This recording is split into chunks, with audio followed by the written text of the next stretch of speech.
Hi everyone, I'm Megan, and welcome to Wordcrash, the game show where questionable plots compete for your vote to win a place in the Wordcrash Hall of Infamy. Let's meet our contestants.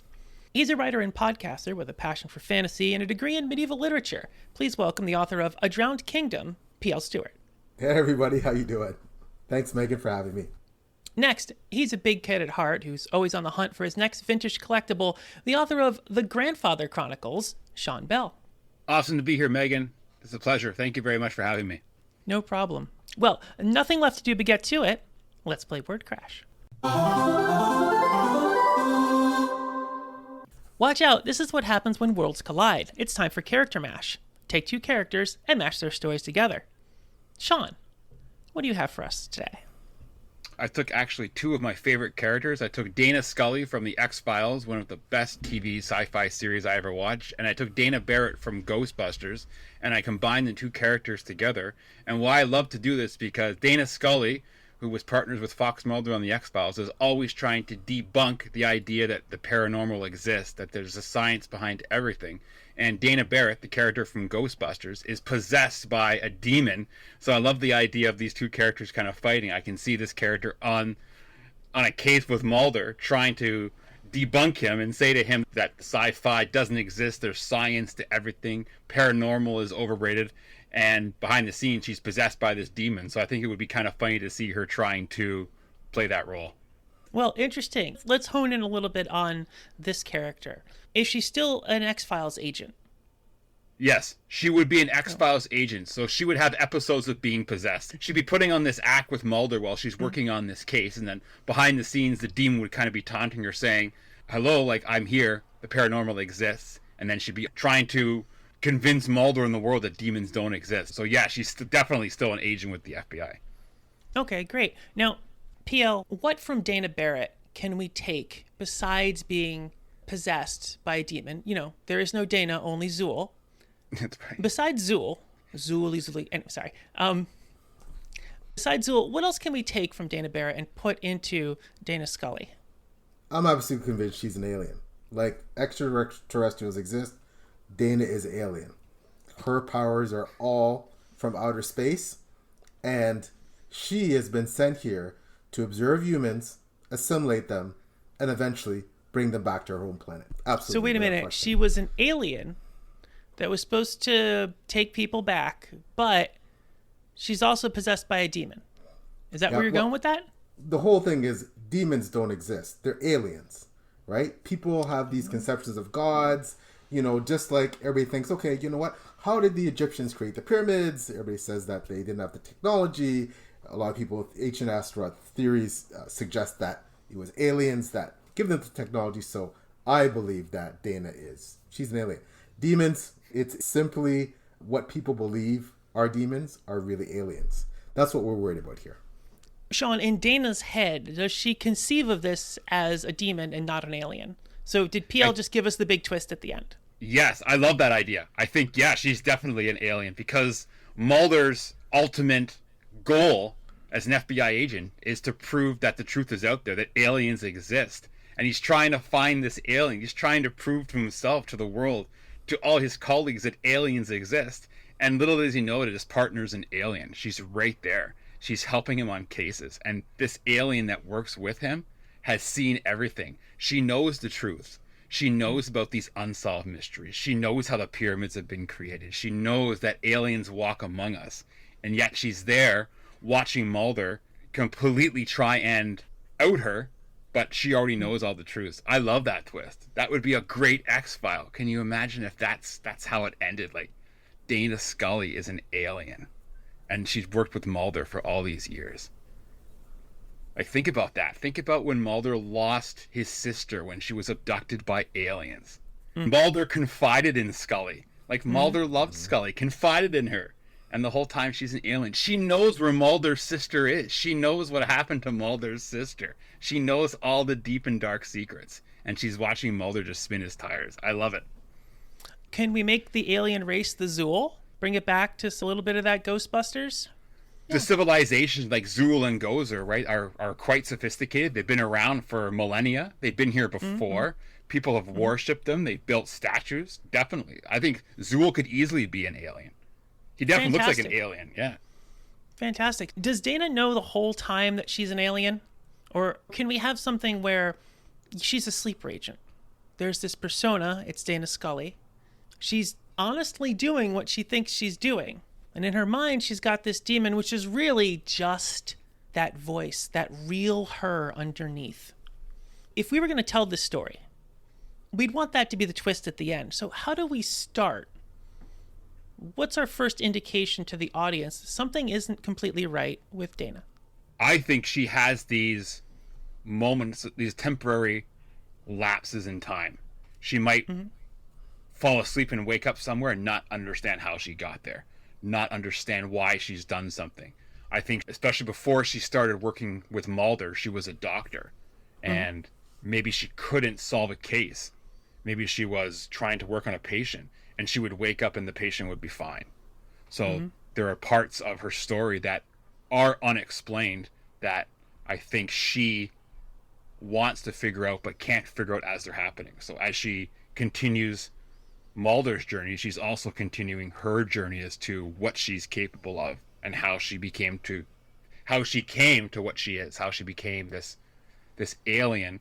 And I think she doesn't know off the bat quite what she is, but I think she knows something's wrong. And that's kind of her character arc, her character driven plot, is to find out what she's really all about. So we're mashing some Ghostbusters into the X-Files, right? What else can we pull from the Ghostbusters universe to kind of flavor this a little more, really mash these two worlds together? Dana Barrett is a character in Ghostbusters that essentially the entire franchise revolves around her. So I would tend to think supernatural activity and alien activity follow her everywhere. So it doesn't matter where Dana Barrett goes. It doesn't matter what she does. Supernatural and paranormal activity find her. So she can't get away from it. So every time Mulder hangs out with Scully, he goes on an adventure. Which, of course, is only because she attracts attention. Not really that he's a very good detective or investigator at all. He's not unraveling things. He's just there for the ride. Absolutely. And Mulder doesn't want to admit that because, as we all know, Fox Mulder has his own missions. But little does he know that his partner is the reason why they're finding the truths that they're finding. So the truth is out there, but the truth can't be found without his partner and the assistants and her story. What happens when Mulder figures out that it's never been about him? That nothing he's done has really mattered? That he wasn't dragging around Scully on this. He was caught up in her chaotic wake. It's a great question. You know, with Mulder, if he didn't have this mission that he was on, he might end up in a retirement home where his days are filled with playing games with senior citizens and that. Like, without Dana, without his partner showing us the way in this particular story, I think Mulder's life becomes very uninteresting. It does. Most of us don't react well to our perception of the world being challenged or it falling apart like that. Emotionally, what's going to happen to Mulder? Let's walk through that because I think that's an important arc to push against Dana. Well, Mulder becomes the villain. I think when he finds out how much his partner's been hiding from him and how much his partner plays in his epic quest for the discovery of the truth, I think he just snaps. I think when he finds out that everything that he's worked toward, all the clues that he's followed, have literally led him nowhere. The only reason they've got anywhere is because of his partner. I think he becomes the arch nemesis, the villain of Scully. And I think their partnership ceases to exist. And he becomes the villain, hell-sent on destroying his partner for essentially destroying this journey that he had that was all false. So I love the idea of paving that road for a villain. He always does something rash, right? He's always the hot-headed one. In this case where he's the villain and he wants to take out Dana, what's his plan for doing this? It's really simple. The key is New York City, okay? Because that's where everything happens in this Ghostbuster X-Files mashup. So people in New York City are seeing demons. Really, they're aliens. These are aliens are Scully's people. So, of course, Mulder's called in FBI, they're given all the tools, just like the Ghostbuster zappers, try and take out these aliens, right? Of course, it's New York City, so where's everything centered? The Empire State Building. Everything happens at the Empire State Building. Scully's got to play along. Her and Mulder go in. They're trying to take out the aliens. The aliens hub is in the Empire State Building. They're going with all the Ghostbuster zappers. They're going to take care of the aliens. But really, these are Scully's people, so she's got to do something about it. But Mulder's got his own designs. He's starting to figure out that Scully's the alien. She's the evil one. They get to the top of the Empire State Building, and you got this alternate parallel alien universe that everything's centered there. It's like the nexus of all the alien activity. Scully's going up there thinking, okay, I'm going to be among friends, right? You know what I mean? I'm going to be around all my friends, all my people. But Mulder's got other plans. So when they get into the elevator to go up to the top floor of the Empire State Building, then he just blasts her. But guess what? Wait. Are you doing a Marvel elevator fight scene? Marvel loves their elevator fight scenes. A little bit of, it's a little bit, it's a tad. I mean, but... I approve. I'm sorry. I didn't mean to accuse you like that. I'm trying to keep it clear. Yeah, that's kind of what I had in mind. So Mulder just zaps her with the alien gun. And she's like, what are you doing? I'm not an alien. That's not going to work on me. Like, what's up with that? And then they start to fight physically, right? And then they spill out of the elevator. Now they're on the top floor. And the aliens there are going like, what's going on? Why are you basically fighting our sister? This is, and he's like, I knew it. I knew it all along. She was an alien. He's like, how could you do this to me? And Sean said he's hell-bent on revenge now.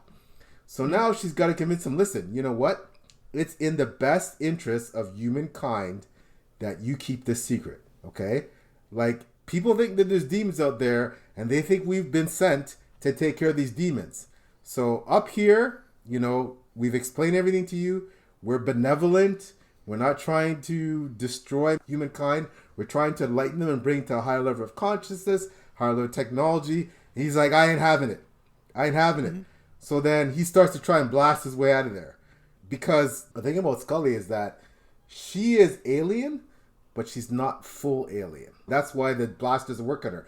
But he blasts and takes out all the rest of the aliens. Mm-hmm. So she's like, oh my God, you basically, like, you've destroyed my people, whatever. So she chases him. So she wants to kill him now because she's taking out her family. He flees down the elevator, right? So now she draws her real gun because he's human. So they start having this ongoing gun battle all the way down in the Empire State Building. She's firing a real gun with bullets. He's firing the blaster. And, like, it's just crazy. They're tearing up parts of the Empire State Building. Pieces are falling off of the ground. People are running because, they don't want to get crushed. It's just craziness. It's bad. It's just this wild scene. Sean, how do we resolve all this craziness?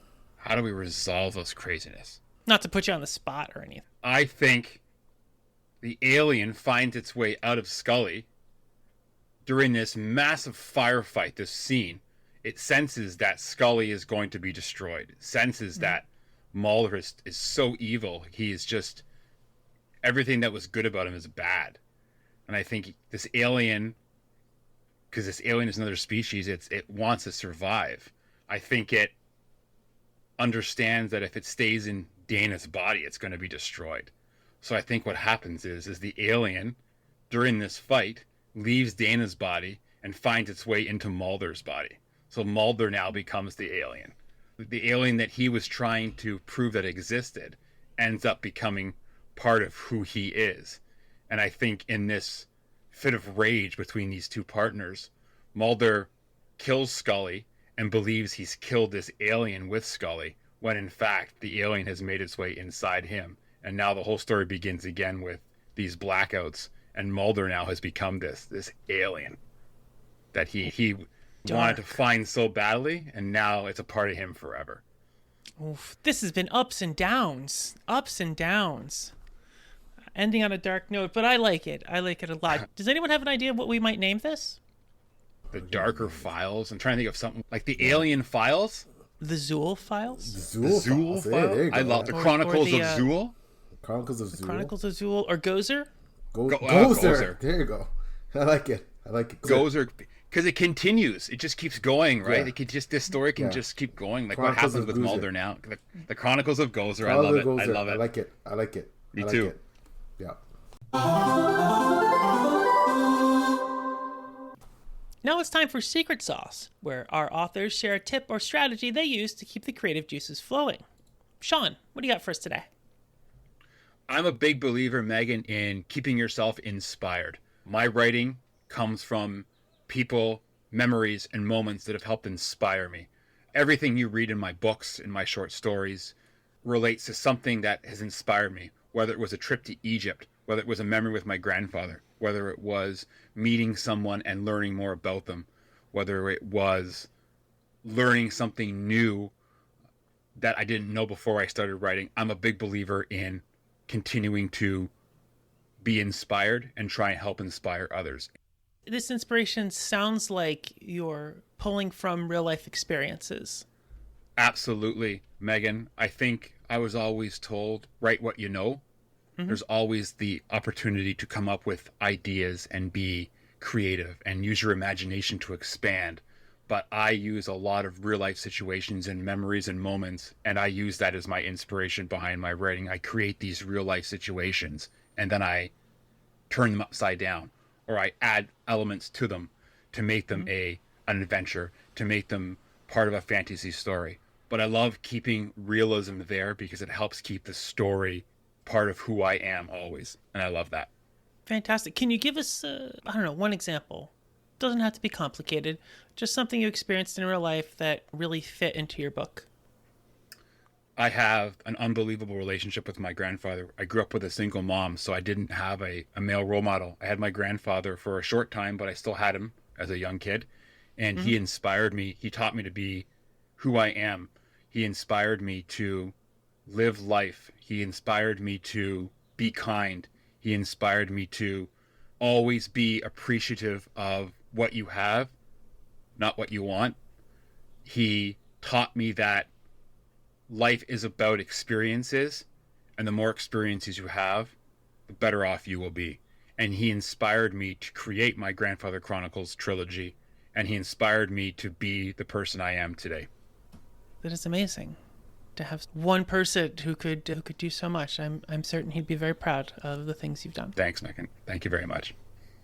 PL, do you have any personal life experiences that you've tapped for your work? Everything about my work is based somewhat on personal life experiences or experiences that family members or friends have undergone, particularly because of the themes that permeate my book. For those who aren't familiar, could you name just a couple of them? Just a couple of the themes you're talking about. Racism, sexism, homophobia, colonialism, privilege, religious intolerance. So those are all things that are part of what I write about. And I write about them because we as human beings seem so confounded by these things and have been confounded by these things for a long time. And I feel that part of the issue is understanding how these things take root, understanding the people that hold certain views and espouse certain views.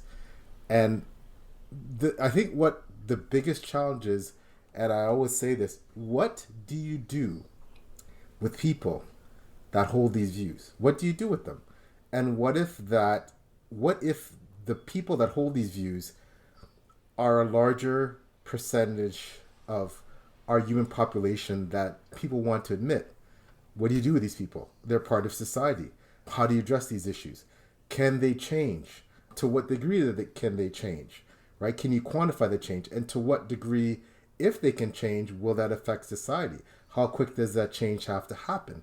Those are the questions I pose in my books. I'm not saying I have all the answers, but I think it starts with looking at some root causes, and that's why I write what I write. And so, in order to write this, you're bringing it back to these actual experiences of racism or homophobia that you or your friends and your family have actually experienced. Yes, and so almost every vile thing, every racist, homophobic, sexist, intolerant thing, bigoted thing that my main character says, are things that I either heard with my own ears, watched on TV, said in the media. My family members have told me that they've experienced. I've read in historical accounts that have actually occurred. So they're all based on real life. I'd like to think there's some optimism, not just bleakness in my world, that there is some progression and some evolution towards change in my main character because of his interactions with people from different races and cultures and sexual orientations and things like that, that he grows and evolves, because I do believe there's hope for humankind. I don't believe that it's bleak. I believe we can get to a point where perhaps it won't be a utopian society that you see in some sci-fi novels or you've seen on TV, but the needle can move towards eradicating some of these issues that have confounded us for so long. Well said. Very well said. Well said. Definitely well said. Thank you. It's funny, both of you were like, oh, I channel real life experiences. And I'm thinking to myself, do I actually do that in my work? Am I actually dealing with real life experiences and channeling those? And I think mine are so heavily fictionalized, I can't point to any particular one. Certainly there's things that have happened to people around me, certain behaviors that they've had and stuff that I've modeled, steal a little bit from this person, steal a little bit from that person. But you both definitely given me something to think about, because I don't base things on real life experiences of people. I base things on my questions of what if. Well, what if some situation that I know exists, even if I haven't personally experienced it, how does that... Well, I guess I have some... Wow, you're all really throwing me for a loop. This is a good one. But really Megan, if I may, you need what if people in the world. Otherwise, we'll never change. Otherwise, we'll never get to a next level. Otherwise, we'll never... we need people like you, the what ifs, the people who believe that that's possible, the people that believe we can get to a next level. To echo what PL said, I believe I have hope for humanity as well, even during some dark times right now. You need the what if people. You need those types of people to inspire us to believe that we can do better. So don't downsize yourself, because you do. That's what if people are necessary in the world today, especially. I totally concur. Well, thank you very much. I just wanted to show a proper amount of reverence for a topic that has not come up yet and something I hadn't thought of. So thank you. So PL, even though you just gave a wonderful contribution, was there a topic today that you wanted to talk about specifically for Secret Sauce? I think to go back, Megan, to what you're saying and using Sean's example about what inspires you, I've talked to a lot of writers over the years, and all of them want some measure of success. And success is defined in different ways. Some people it's sales, some people it's acclaim, awards, etc. And I think if you asked every writer, they would say yes to is this simple question. If you had the opportunity to have your book made into a movie, would you have it done? And almost every one of them would say, yeah, a movie, a TV show, whatever. So I say, when you're writing your book, if you really want to inspire yourself, pretend that your book has been made to a movie. Visualize it cinematically. And I honestly believe that helps with your writing, and that can really inspire you. Hey, there's gonna be a time when someday someone's gonna back up a truckload of money to my house, and they're gonna offer me my book's gonna be on Netflix. It's gonna be a 7-part serial. It's gonna be a big screen movie, and I'm a very visual person, so I that honestly really inspires me. Thinking as if my books were movies, and that's how I try to write them. I try to write them cinematically. I try to write them so people can visualize them as if they were a movie. Whether I succeeded or not, I don't know. That's for the reader to decide, but I use that as inspiration. Now that's one I can relate to. One of the things I do in most of my writing is I get inspired by one of those visuals. In my book, there is a scene where someone jumps from one starship to another. There's a planet underneath, there's gravity. They're just jumping from one to the other. And that picture with the sun coming up over the planet and the feeling of falling and the little wisps of air going by as they jump from starship to starship, it was getting to that moment that really forced me to write everything before that. Like, I want that scene. What do I need to do to get there? I can totally relate to the visualizing things. How about you, Sean? I actually did the same kind of thing you did. Before I started writing my book, I would go to bed at night. I'd have these scenes in my head that I just pop in there because my imagination is always going. And this is before I had any sort of narrative or story. These scenes would pop into my head, and I just knew I had to build the story around these scenes. Like, for example, the very first scene that I came up with is 3/4 of the way through the book, right? But I knew I had to build to that scene. I knew I had to get there. I knew where I wanted to go. And for example, for my entire trilogy, I know what's happening in the last section of book 3. I know how to write it. I know what I want to have happen. Now I have to get myself there and get the characters there. And to go back to what PL spoke about, and myself and all of us, about inspiration, you're inspired to create that story because you want to lead your audience and your characters to that moment. So I can definitely relate to that. Someone who was on the show before, Jim Infantino, he talked about you got to spend time imagining. Absolutely. Absolutely. I think that we're creatives. We've met lots of creatives. And everything starts with imagination. Imagination is the one necessary ingredient that you need to be a musician, a writer, a painter, any kind of artist. And I feel like whatever you can do to nurture your imagination, and we talked about pretending your book is a movie, things from real life, whatever works for you, meditation, reading other people's books or listening to other people's music, or whatever you can do to nurture your imagination, that is what makes you better. But it's an ongoing process. It's not linear. You start off thinking about this idea. You may think about the ending of a book before you think about the beginning. You may think about the middle. You keep changing concepts. You add characters. You add plot lines, subplots. In order to do that, it needs to be this constant cycle of imagination being stimulated and more ideas. So how do you do that? To me, that's watching movies, reading the books, listening to music, so I can visualize. I think that's what it's all about. Break out your thesaurus and grab your red pen, because it's time for Drop It. In this game, we ask our contestant to drop a single letter from the title of a book or movie and tell us what the new plot is. PL, what letter is getting the axe today? Well, the letter that's getting the axe today is L. L in the title? Lord of the Rings.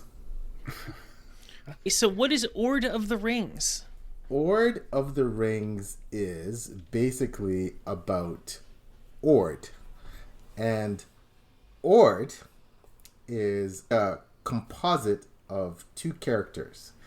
And one of them is the typical Dark Lord, Sauron. And the other one is none other than the evil, manipulative, despicable, cunning Swiper from Dora the Explorer. Sauron created these rings. Now, has anybody ever wondered why Swiper keeps swiping stuff? And why the Dark Lord makes all these rings and he's always trying to steal them back? Right? Well, because they're one and the same person. Like, Swiper is the Dark Lord. And his name is really Ord. It's not Swiper.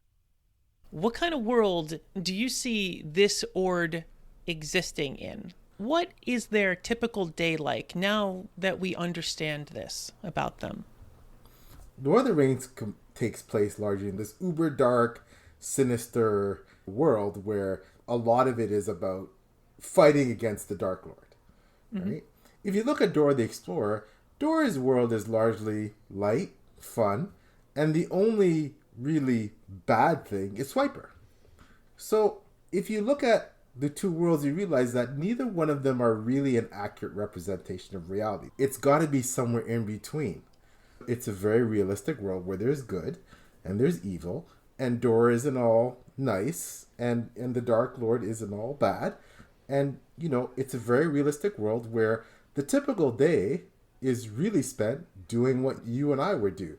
Going to work or school, buying groceries, picking up children or partners, contributing to society, having hobbies and arts and things like that. But there's one distinct difference in this world. And the distinct difference is that in all of this, Swiper, aka Sauron the Dark Lord, the one thing that is consistent is that he's created these rings and he's hid them, given them to people. The people don't realize they have them. This is the big game. He's trying to get these rings back. He's trying to stay entertained. He's a supernatural being that can live for thousands of years, and he decided in this game he's going to plant all these rings, give all these people these rings, and he's going to just spend his day trying to swipe these rings back. And of course, the people are going to say, well, they don't want him to swipe things back. They think he may be trying to take their purse or, take their wallet. So they're all trying to stop them. But meanwhile, he's just playing a game, right? So that's the universe that has been created. Sean, in this universe where we have a slightly less perfect Dora the Explorer, what's Dora's job and what's Dora's life like if she's not all good? I think she would be a jeweler for talking about swiping rings. She'd run her own jewelry company, right? So I think she'd be actually creating more jewelry, trying to create more rings, trying to build this game, create not just rings. He starts this massive jewelry company and manufactures rings, but still disperses the 9 rings, but creates more than just those rings. He creates a whole line of jewelry that goes viral worldwide. And now you've got, instead of these 9 rings, it's like his brand is everywhere. People everywhere are wearing that same kind of jewelry. And in this midst of this chaos, he's lost track of where the 8 rings are because everyone is wearing his new line of jewelry. And it becomes like this world of just swag, Ord swag. And I think that's epic. Twitter and social media just catches on. It's viral. Everyone's wearing it, and he can't handle it. He's overwhelmed by, I should be the only one who gets to wear these rings. I created these jewelry for myself, and people just are wearing it everywhere. Wait, did you just Dark Lord Tommy Hilfiger? Yes. I just love the idea of creating this like massive brand of like Lord of the Rings. That's awesome. Swag. I think it would be great. Everyone's learning the dark speech, right? That's right. But it's not the dark speech. PL, what have they named it so that it's not the dark speech anymore? It's called slang. Slang. So part of the issue is that Dora isn't all innocent and nicey-nicey. See, she's into basically knockoff Ord goods. I just want my 8 original rings back. He doesn't know where they are, and Dora, to try and authenticate her fake stuff, is passing stuff off as, no, this is one of the real Ord original 8 rings. You want to get this, you're going to have to pull out your black card. This is serious stuff. So, and Ord's like, my stuff is being knocked off, and I got to find these rings. But Dora's clever. So she's giving these rings to like her abuela. Abuela who's so sweet and nice and everything. Like, abuela's got some rings. The mice, are they mice? Is this the time to admit that I've never seen Dora the Explorer? Megan, I'm same thing, Megan. All I know is Dora, and she's a cute little girl, Yeah. and swiper no swiping. Swiper no That's swiping. all I know. So I don't know if you understand that I'm faking it right now. That's okay. This is definitely not going in the episode where I talk about faking it. Okay. We're all faking it, right? So Yeah. it was the little mariachi band, right? So they have some. She's basically how though this knockoff stuff, these knockoff rings. Swiper, aka Sar, he doesn't know where his real stuff is. All he wants to do is have this huge, big auction, right? Where he's gonna sell off his original stuff at the highest bidder. He's gonna get millions of dollars for it, but Dora's got his stuff and he doesn't know where it is, and so he keeps trying to swipe stuff from her, and it's like, this is fake. He throws it out. He's like, oh, nah, this is fake, and he doesn't know where the real stuff is, and that's why he's swiping. He's the Dark Lord, so that means he gets to like teleport places and use magic and stuff trying to swipe these rings. How does the world take this? Does the world know or not? I mean, is Twitter going to be like, oh, we found Swiper, we found Ord. My stuff got stolen again. It must be Ord. People know that Ord's looking for his stuff, right? He keeps swiping stuff, and that's not making him popular. So eventually, and then he started putting out on Twitter, hey, you know what? I'm the original creators of these rings, but you know how it can be perceived as, cyberbullying, so he got canceled. Anytime someone's canceled, there's always people who become even more loyal to that person. Yeah. So right? Ord created his own social network now. It's just called Ord. That's the name of it. It's just called Ord. And as long as you're on his side, you get a blue check mark.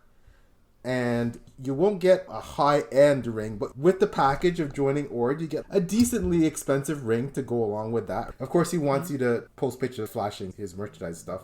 And if you are one of the people that finds one of his rings, then he says, well, you're going to get to keep it. So he's got this whole social media thing going, and all those people are influential, and they're trying to encourage other people to get his rings back. But meanwhile, Dora's she keeps peddling all this fake stuff. And, he keeps trying to swipe stuff for, even though he's canceled, that doesn't stop him from showing up in these weird places, walk around, and suddenly there's Swiper out of nowhere on a rock, and he's creeping up on her, and she's like, no swiping. No swiping. I could see Swiper no swiping becoming a hashtag. Yep. I could also see all kinds of other ramifications of this no swiping thing becoming a big deal. Like, Tinder has to change its UI. Yep. Because swiping's bad now. Yep. Swipe right, swipe left, doesn't matter. What's also happened is that major chains like Walmart, Starbucks, Amazon, they're all facing anti-swiping protests because they support big business. Or, he's got a lot of money. They're facing all these protests. They're using stocks and shares. And at the same time, they want to find this stuff themselves. They're wondering if they have any of these rings in their inventory. They're having their employees spend hours and they're paying all kinds of overtime to have their employees look through all their inventory and see if they actually have these rings. It's driving up the prices of gas. It's creating world chaos until these rings are found. The internet is crashing constantly because people can say, oh, I found the rings. And then, everybody starts following that person, and then, it's creating chaos. Absolute chaos. This idea of stores getting involved and Walmart saying, maybe we have one of the original rings somewhere, and getting their employees to do stuff, that kind of reminds me of Willy Wonka and the Chocolate Factory. I think it was Veruca Salt's father set all of his workers to opening the different chocolates so that she could get a golden ticket. I could just see that same exact scene playing out here. Some big person at Walmart, one of the Waltons, fictionalized Walton, it'll be Falmart, one of the Fultons, right? Having people open up things to find a ring. Maybe they find one, maybe they don't. But Sean, with all this chaos in the world, what's Dora gonna do that finally brings things back together? What can she possibly do in this world where everyone's going crazy about jewelry?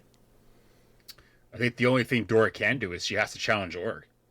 This world is on fire over these rings. Ord kind of underestimated humanity and thought, oh, I'm a god. I'm going to put these rings out there and find them. But humanity will always find a way to endure. And I think Dora secretly works with the people who find the real rings and teaches them to be able to battle with Ord and ultimately destroy him. What Ord doesn't know is that Dora knows all of Ord's inner secrets. So he's training the people with these rings to try and overthrow Ord and ultimately bring peace back to the world. In Lord of the Rings, a lot of the big fight stuff was really just a distraction so that Frodo and Samwise could go and actually destroy the One Ring. With all this crazy social media stuff that's going on and all this, we'll train you and we'll fight. Who's the background character in this? Who's the Frodo and Samwise of this story? I'm going to say that the real background character is Abuela. And the reason why is that Dora's entrusted Abuela with some of the real rings. But nobody suspects Abuela. She's a sweet, elderly lady, and she's really kind and nice and gives all the kids treats. And she's even nice to Swiper / Ord. Dora is the hero because, as Sean says, the forces are mounting to take out Ord.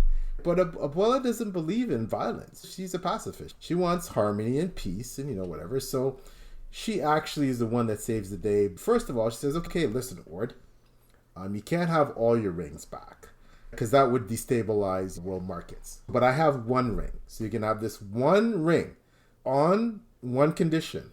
Before all these forces that Sean is saying converge on you to take you out, you get into your yacht. You have offshore accounts, and you have a little haven island a few thousand miles away. So you take this one ring, and you take off, and we don't see you again. You divest yourself of your businesses. You resign as the head of all your corporations, and you take a nice check. And, you take this ring, and you take off. I mean, or didn't exactly do things on the up and up. He listened to her, and he said, you know what, I thank you so much, Abuela. I'm going to take this opportunity. He did kind of do some tricky stuff. He did sell his shares really high so he'd get some extra cash just to help fund his lifestyle. But he did take off. So when all the forces converged on his stronghold, or he's in his offshore island with the One Ring, people felt betrayed, and they canceled his social media platform, and a bunch of people are crying foul. But it brought peace, and Dora has the rest of the rings. There wasn't this big global conflict. So Abuela was the real hero of the story. And Abuela saves the day. Before we go, it's time to give our authors a chance to talk about what's new and exciting in their lives. Sean, what's new and exciting in your life? Well, Megan, I'm thrilled to announce that I have had nothing but great success with book number 1 of my Grandfather Chronicles trilogy, The Secret of the Sword. The response has been amazing. People have been so supportive. I've met so many tremendous people through podcasts and interviews and just interacting with unbelievable customers who have been nothing but supportive. And I'm thrilled to announce that I am 3/4 of the way through book number 2 of the Grandfather Chronicles series. The title of that book is called The Legend of the Black Seal. I'm very excited to be working on that book and almost have it finished. And it will be out by Christmas this year, 2022. So thrilled to continue the adventure, and can't thank everyone enough for all the support. It's just been a wild ride, and I've enjoyed every minute of it. It's a big deal anytime you finish a book, and it's especially amazing when people like whatever it is that you read. So congratulations on the first book, and I hope to get to your second book. But really, I think everyone wants to know, what's the Grandfather Chronicles? The Grandfather Chronicles is a legacy that a grandfather has left for his grandson about a secret organization operating in the shadows that controls how the world is perceived around them. And book 2 really defines that line between reality and fantasy. And where can people buy the first book in the series? So the Grandfather Chronicles, The Secret of the Sword, is available online on all major online book retailers. For more information on where the book is available near you, you can visit www.thegrandfatherchronicles.com. That's where I direct people to. And from there, there's a lot of information on where they can get the book, depending on where they're from. There's a contact form to contact me where they can find out more information, or where they can have the book mailed out to them. So I always direct people to thegrandfatherchronicles.com. And where can people find you on social media? The Facebook is The Grandfather Chronicles, again, one word. I am on Twitter at Sean, Seanr Bell, and I'm on Twitter all the time as an author, and that's where I promote The Grandfather Chronicles and anything to do with fantasy and the wonderful people I've met in the author community. And I'm also on Instagram at The Grandfather Chronicles as well. So I'm on Twitter, Instagram, and Facebook. Fantastic. Well, check out The Grandfather Chronicles. Thank you, Megan. PL, what's new and exciting in your life? Sean, congratulations on the next book. Can't wait to read it. Loved your first book. I am currently working on book 3 of the John Kingdom saga. It's called Lord and King. The second book called... Wait. Did you say Lord and King or Ord and King? Oh, no, it's actually Lord and King. And it's book 3 of the John Kingdom saga. Book 2, called The Last of the Atalanteans, was recently released in March of 2022. I am also working on a secret project I can't quite disclose yet, but I'll let people know about that, and hopefully in the coming months. Things are going really well. The reception, like Sean, I'm very blessed that the reception to the first 2 books they've been very well received. I'm very honored about that. My fingers in a lot of pies with the wonderful Steve Talks Books, who is a fantastic YouTuber, blogger. I co-host Page Chewing, which is an author interview feature that we do, and Sean's been on that, and it was great, blessed to have him, and looking forward to having you as well, Megan, in the future. So I'm also an assistant editor for Before We Go blog, led by the wonderful Beth Tabler. I'm kind of busy, but it's all busy and productive and good. For those interested, can you talk a little bit about what your book's about, especially that first one, for people who want to jump in? Okay, so the first book of John Kingdom is essentially based on my version of The Lost Realm of Atlantis. It follows the destruction of Atlantis, which was kind of elite colonialist society, and after it falls, there are survivors. Those survivors are led by a rather flawed and bigoted character, and this character takes his people, flees the destruction, and tries to establish himself as a warlord in a new continent where he must face many challenges, including challenging his belief system. And as he tries to impose his monotheistic religion on the inhabitants of this new realm, and of course they don't want that to happen, he must confront battle, mages, and temptation, potentially en route to becoming a new great power in this land. So that's what the first book is about. Is this like evil Aquaman? No, there's nobody with fins, or there's no mermaids. This is a flesh and blood human being type person that was very flawed, and as I said, and has lots of issues, and he goes through lots of crises, faces challenges. The whole series, the premise is to see whether or not he can evolve and change some of his views, and what that means for his people and what that means for the rest of the world. So that's what the book is about, and the series. So the first book is A Drowned Kingdom? Yes. Which you can find on Amazon, all the Ingram platforms, Barnes & Nobles, BookBub, anywhere that Ingram distributes books. And of course on Friesen Press. Like Sean, I'm published with a company called Friesen Press, so you can buy the book directly from them as well, and it can be shipped anywhere in the world. You can message me, and I do author signed copies as well. And you said there's a second book out too, right? So the second book is The Last of the Atalanteans, that was released in March of 2022, and I'm currently working on the third book, which is called Lord and King, and I expect that to release sometime in the spring of 2023. Well, congratulations. Getting through an entire trilogy is a huge deal, and I hope people check everything out. It's actually a 7-book series. I'll have to look up what the terminology for a 7-book series is. I've actually never done that. A 7-sided geometric figure is a septagon. Yeah, septilogy. There you go. Well, thank you for that. Yes, thank you for supplying that. A septilogy. So I hope that people are in it for 7 books. And where can people find you on social media? Predominantly I'm on Twitter. It's at PL Stewart Writes. I'm typically on Twitter a lot. I'm also on Facebook, same handle at PL Stewart Writes.